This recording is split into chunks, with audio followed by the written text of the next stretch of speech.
पंधरा दिवसांपूर्वी जीएमसी रुग्णालयात शस्त्रक्रियेदरम्यान 61 वर्षीय महिलेच्या शरीरात तार राहून गेल्याने पुन्हा शस्त्रक्रिया करण्याची वेळ आली आहे।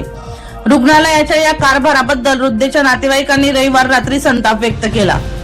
बेबाबाई नारायण गोसावी, वय 61, राहणार आव्हानी, तालुका धरणगाव असे महिलेचे नाव आहे।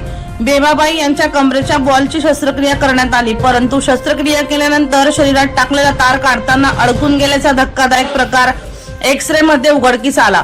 आव्हानी येथील समाधान गोसावी हे सेंटरिंग काम करून उदरनिर्वाह करतात। त्यांच्या वृद्ध आईला कमरेचा त्रास होत असल्याने जीएमसी रुग्णालयात दाखल केले होते।